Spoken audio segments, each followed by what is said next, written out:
Hello, everyone, and welcome to this week's edition of the Jitsi Community Call. Nice to get everyone here. I have one thing to announce that Saul asked me to relay. The Docker images now support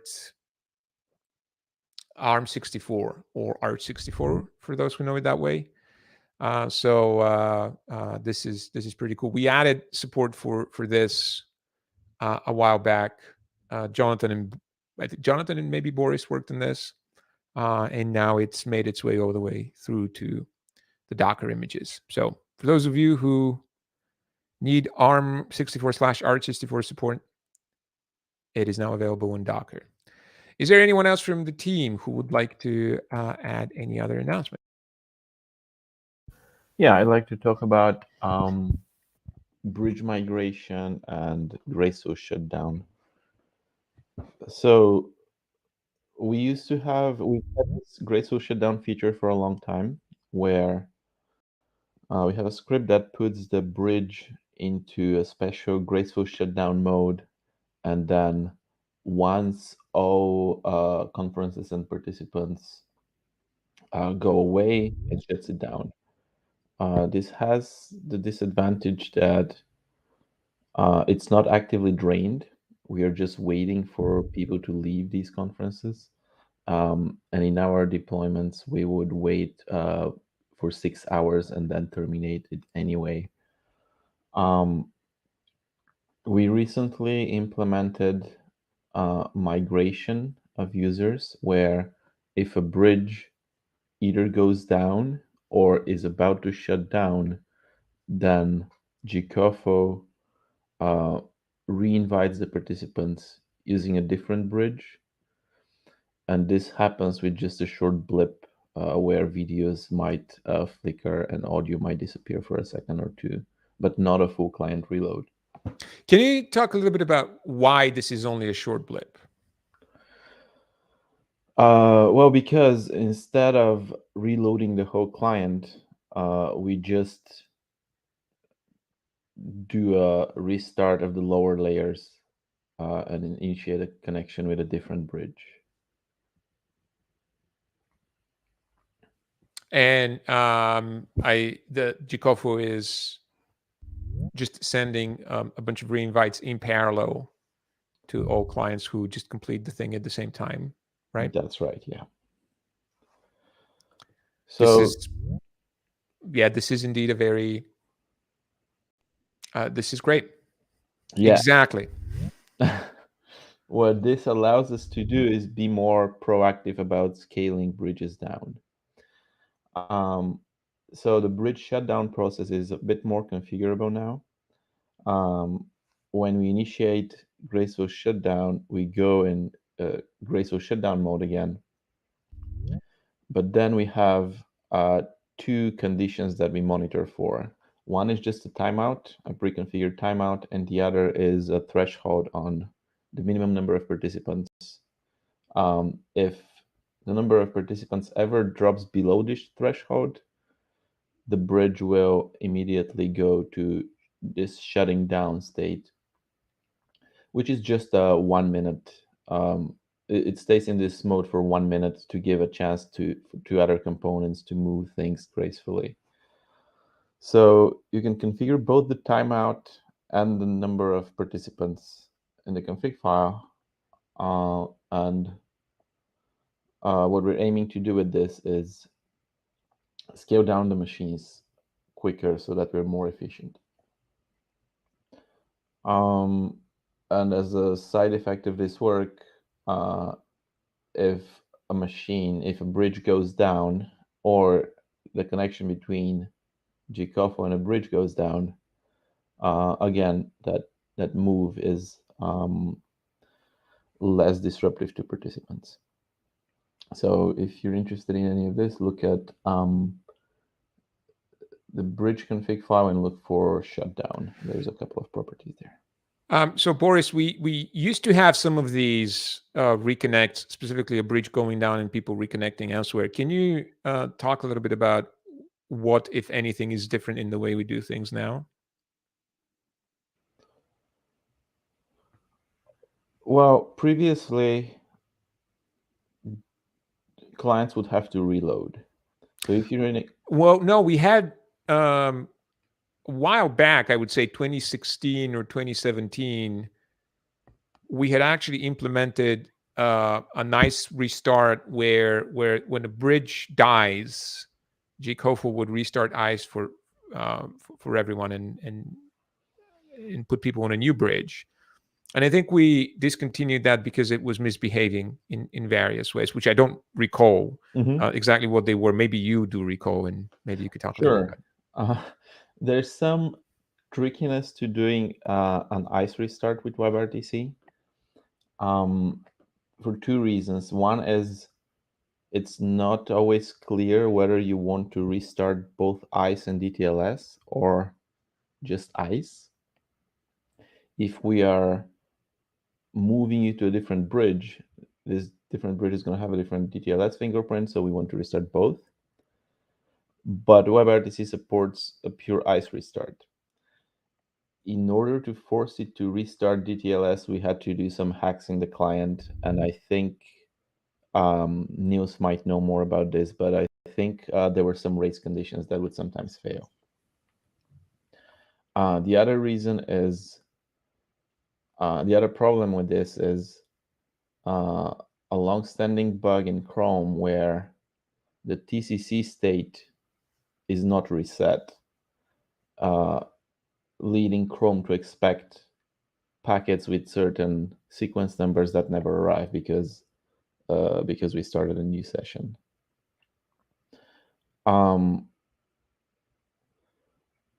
So that's for ICE restarts.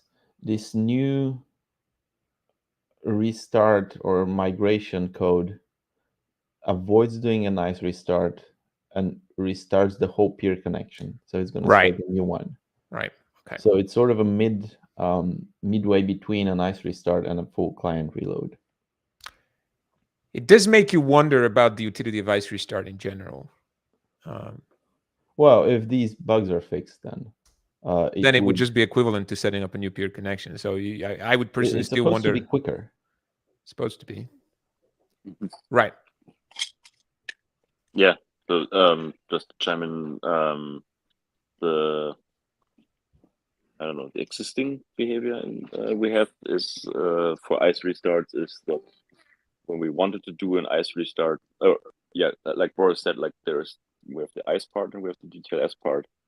And if you are on an existing bridge and you only want to restart ICE, the problem is that we really want to say only restart ICE and expect the same DTLS endpoint because you're staying on the same bridge. The problem with that is that technically the specs actually have a solution for that, where you can, where the application can indicate I only want to restart ICE, but I do not want to restart DTLS. The problem is that part of the spec hasn't been implemented by any of the browsers yet. I'm not sure if it's ever going to be implemented. And so what the browsers always expect is that if someone does an ICE restart, that it means like, oh, I want to restart ICE and DTLS.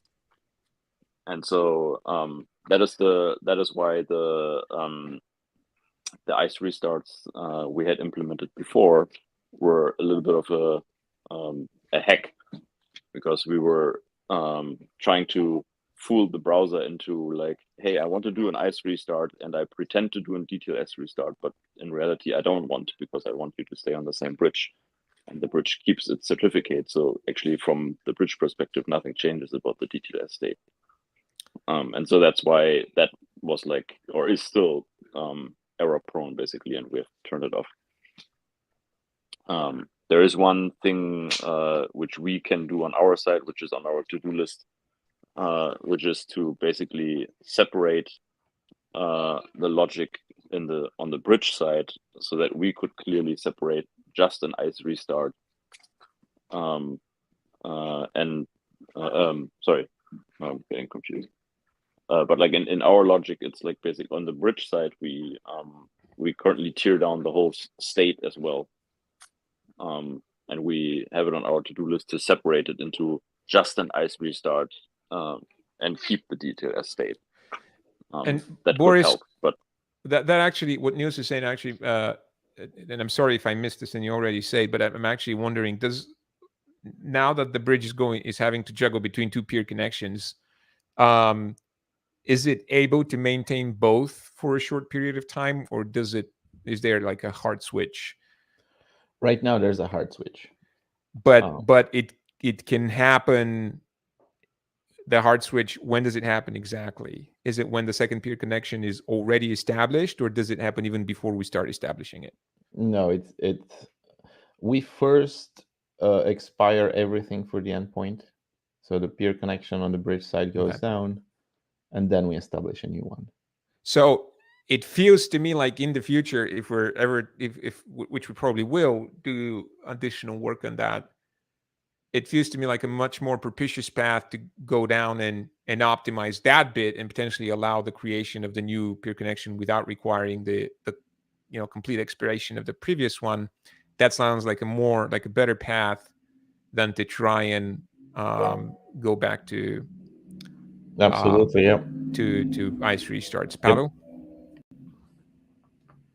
With regards to that kind of graceful switch here, are you talking in the case when moving between bridges? Because when you're doing our ICE restart, because the ICE connection drop, that doesn't matter, right? To be so quick, like so graceful. Well, yes, but essentially what I'm saying is that we need a way to start negotiating the second peer connection at any point.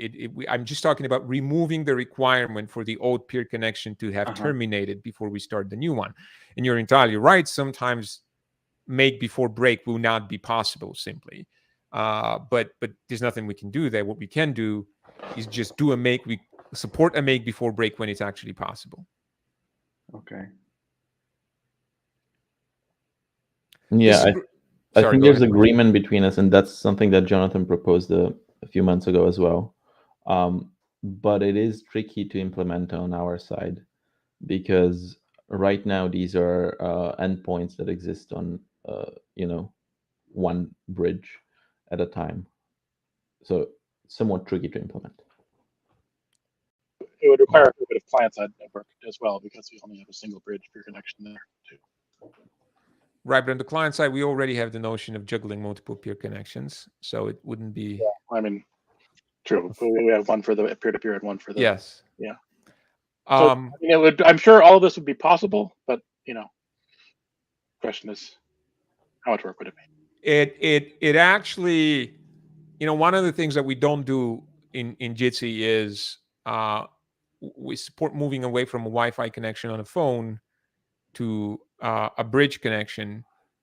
Sorry, to a cellular connection. But we use this, I believe we still do use this, just quirking the WebRTC.org behavior that preserves unused candidates for the duration of a session, and that kind of allows, okay, this one doesn't work, let me just start using the other one. But this quirk doesn't allow for a switch to candidates that have been discovered after the connection was established. So if you start on your 5G connection, you're on the outside, and then you come back home, a Wi-Fi candidate appears in the current schema. It would be very hard to incorporate this switch back to Wi-Fi with the current method, but using a new peer connection would obviously be a lot the way to go here. So this way of doing things kind of opens up the door for that as well, doesn't it?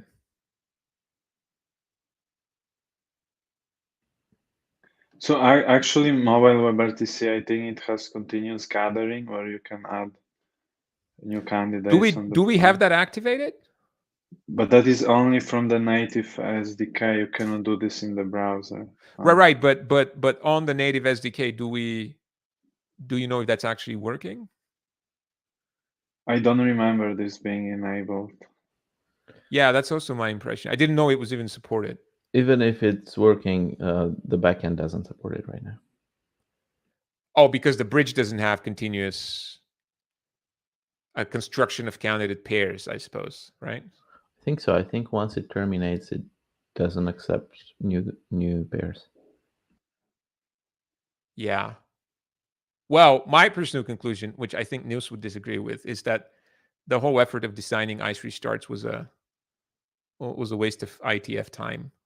I but we agree can- with you, Emil. Okay, I work many clients on mobile side, and we found out that this ICV start is a mess. It's always it just even in the spec, it's a mess. You know, even Okay, why is it? And we always because and then turn out we use because mobile OS, for example, Android, iOS, the OS know way better than WebRTC stack.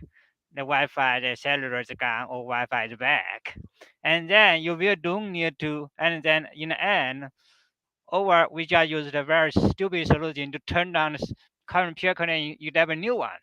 Then in most of the case, even work is better than ICV start. And you know, especially one on the other side like Jitsi, right? Another side JRB on public internet, the IC connectivity check is very fast, right? And then this is my experience with other client. So this is weird. I totally agree with you. The ICV start from technical point of view looks cool, but in experience not. I think what this comes down to is that ice restart, ice specific semantics are things that the stack is supposed to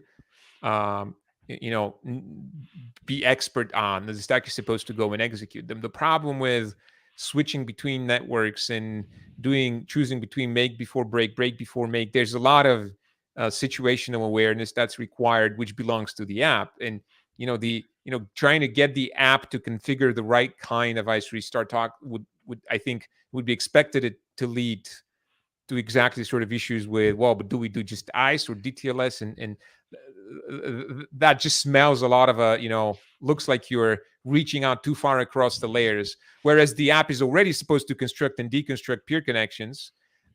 So that just feels like that's where app should handle these things. Now, obviously, when ice was designed, the separation, like that, the very neat separation that comes with the concept of a peer connection didn't exist yet. So I suppose we shouldn't be too hard on the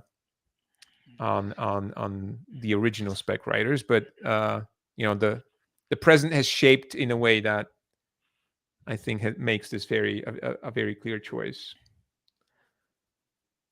Anyways, that was a nice discussion. Thanks everyone for chiming in. Does anyone want to talk about? And by the way, this is a great feature. So thank you, Boris, for describing it. Does anyone else want to make any announcements? So I think that we're very near to landing multi-stream on Meet Jitsi. That is the ability to stream desktop and video in separate streams so that they don't have to be overlaid on each other. I think that's code complete for both mobile and web, right, Jaya? Yes, Emil. Yeah, so we're waiting for the mobile bills so that we can enable it on Jitsi. Right, and I think we have a backward compatibility problem, right? So we need to wait for a certain amount of people to update before we turn that on. I think so. We'll mention something like this. Yes. Yeah. I mean, yeah, that's true. Did I interrupt you? No. So yeah, so Saul is planning releasing new mobile builds this week. So we'll wait for a week or two, I think, before we want to enable it on Jitsi. But everything is in there, and if users want to try it out, I mean, I can. Sorry, I got muted. So you can go it and enable on the browser from the command line. I mean, from the URL.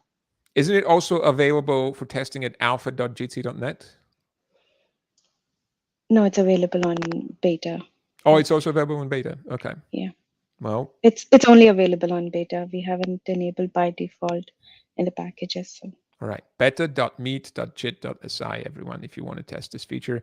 I like this a lot because it's the result of it's many different parties put together. Pavel started the effort. And people chimed in from Bloomberg as well, and Jaya and Sue got involved from the local team. So mostly Jaya, I believe. So this is a one of those rare beefy projects that ended up being a collaboration between multiple teams, which is very, very cool. I like that very much. And I don't know about everyone else, but I love using the feature on beta. It's just so much better than the presenter mode. There's an article from FIPO that investigates actually putting multiple streams within the same peer connection, specifically desktop and camera. And what he found out was, some suboptimal behavior, and he compared it to two parallel connections, which were behaving better. Two peer connections behaving better than two streams in the same peer connection. So we might have to look at that and see if we do agree with the findings, because I think his finding was that if you prioritize camera, it doesn't use the full bandwidth capacity, which actually doesn't bother me that much because when people are sharing desktop, I think the product decision would be to prioritize desktop always. So we should check out if that happens, but if not, we should see whether we could help fix that problem in the Chrome stack. Yeah, so I did actually look at that article, and then I don't think we'll be running into that issue, because mostly when someone's screen sharing, and the camera will always be as a thumbnail in the remote view, so we'll be sending only low resolutions. And we also configure the max bit rates on the stream encodings. That is, we configure the bit rate on each of the encodings. So we are telling browser that we want only 200 kbps for the camera and then 1500 for screen share. So I think, yeah. Yeah, that was something I think which was somewhat strange in FIPO's setup. I haven't really checked it out, but my understanding was that he set a limit to the bandwidth of the overall peer connection, and then let the browser basically figure out how much to allocate to the camera or the screen share. Well, I suppose he was just simulating a constraint from congestion control, right? Sure, but he was not you can and then he was comparing it to two peer connections where he said this peer connection has higher priority than the other one. But I think what is missing is basically the third experiment, which is you take one peer connection and you explicitly tell the browser, by the way, for this camera stream, I want this much bandwidth, and for the screen share, I want that much bandwidth. Right? He didn't run the third experiment, basically, I think. That's what I understood what Jaya is saying, is what we're essentially doing. And Jaya, have you been able to notice a situation where we have unused capacity? We would end up with unused capacity. Do you think that can happen still? I mean, even though it depends on what we are screen sharing, right? If it is static content, obviously the browser wouldn't send it. But yeah, I didn't look for unused capacity. I need to run some more tests to see. That would be the most, I think, the thing to pay attention to. Can we be in a situation where, as a result of us mixing video and desktop, we end up in a situation where we don't utilize the full capacity, especially for desktop?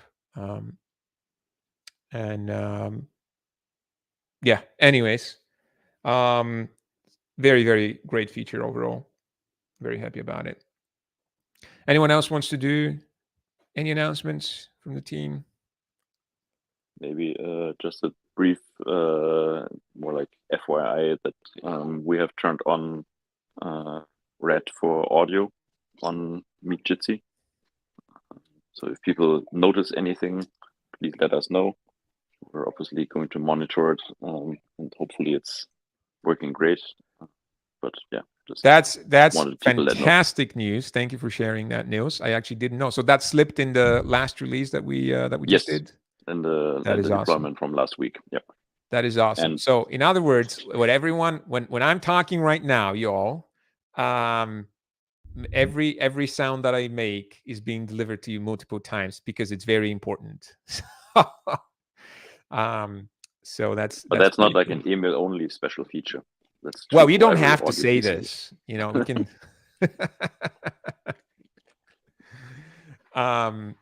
But that's pretty cool. So just for those of you who are not aware, Red essentially it takes a sequence of packets, duplicates it, and then shifts it one back. So when you receive packet 4, it also contains the audio for packet 3, so that in case packet 3 was lost, you can reconstitute it. I think currently it's configured to send one layer of redundancy, so one packet back, right, Nils? Yes, that's what I saw in the bandwidth utilization. I wanted to check actually with FIPO because there were experiments done which showed that redundancy 2 is even better It is than 1. Yes. But We it doesn't seem to we be did turned some of on those yet. as well. Boris did some of those experiments, I believe. So we should look at if there's anything. Is there anything stopping us to make it to immediately? I think it was actually the Chrome implementation that does only one back, but There's lots of nuance here. The bridge does.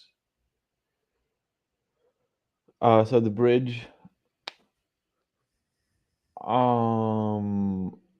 is allowed to add red in case red is missing. It would do this if, say, a stream is coming from a client that doesn't support red. In this case, we can decide whether to have distance 1 or 2. But right now, I'm distracted because I'm checking what we have right now. Right now, it's not.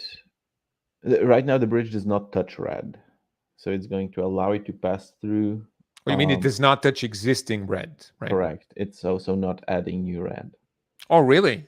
So that's completely disabled. So something that leaves without red from the client will not get red on the bridge. Correct. All right. So that makes me actually curious, Boris. Like, how is our current implementation behaving then if you have Chrome and Firefox in the same call? Let's I catch did up verify later that because Firefox.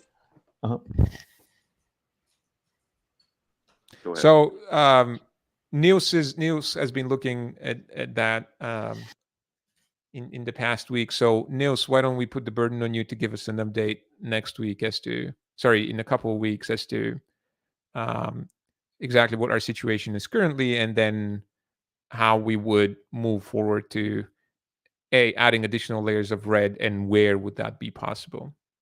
Does that sound? Yeah, sure. Thank you very much. Anyone else?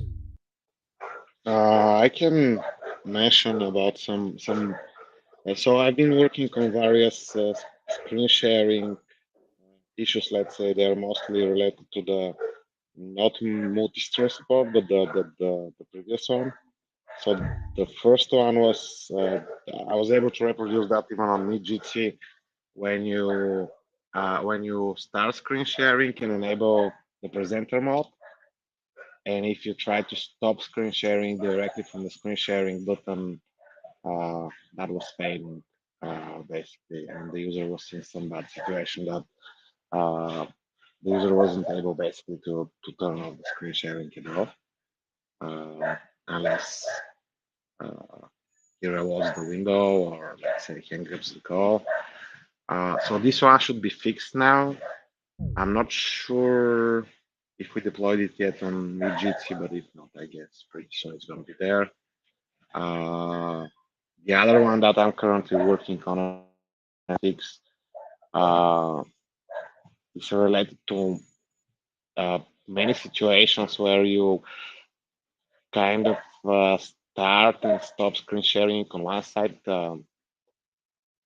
and basically the result is that the remote participants don't see your video at all. Like the large video is just black, not rendering anything. So this can happen in peer-to-peer Was that sessions. so? That was not related to multi-stream, right? Yeah, this is not related to Okay, I've actually been hitting that, and we had discussed it with Yana. I didn't know you had started working on it. So, this was a pretty big deal. So we're talking about the case where you're. I've seen it personally in peer-to-peer calls, but I don't know. I think elsewhere as well. You are sending video. The right amount is going out, but then no video is being shown on the other side, right? That's the problem that you're talking about. Yes, exactly. But so you don't see the avatar or anything, but just blackness. It's like the large video is missing. Yeah, this is exactly that, and I was able to reproduce it in kind of different steps. One of them is peer-to-peer, as you said. I think in tile view you did see the avatar actually. Yes, on tile view. Yeah, but we generally for screen sharing we generally put the avatar for the thumbnail. Right. So the other use case was on Firefox. Yeah? Go ahead. So the other thing is on Firefox, I was able to reproduce it when you start screen sharing, stop screen sharing, and start screen sharing again, and maybe a few more cases like this. But yeah, so currently I'm testing a fix. Hopefully, it doesn't break anything else, and if that's the case, probably today or tomorrow we are going to have a PR with the fix. So those should be fixed very soon, let's say. And I think that's all from me for now. Yeah, I don't remember anything else. Perfect. Thank you. This is great news. Anyone else?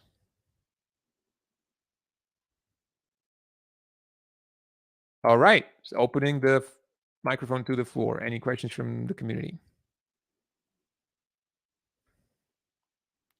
Freddie, super kind as usual. Thank you for being so kind, Freddie. You're most welcome. Anyone else?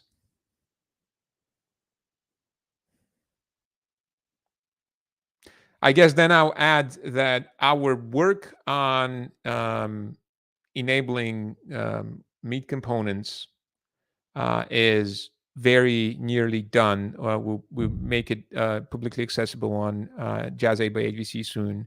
Again, what we're trying to achieve here is to make it extremely easy for people to install their own deployment of Jitsi and then just connect to us for access to telephony, recording, transcription, and live streaming. And within the next, up until the end of August or September, I hope we would also make the whole thing a matter of just essentially removing a command line in the config file, and that should automatically give you all these abilities with an option for free up to a certain amount. And then if you need more, you can get in touch with you can just subscribe for more. So we're very, very excited about this. We call it Jitsi Meat Components or Meat Components. All right. There doesn't appear to be any other questions. So thank you very much, everyone, for joining, and we'll see you again in 2 weeks. Bye-bye. Bye.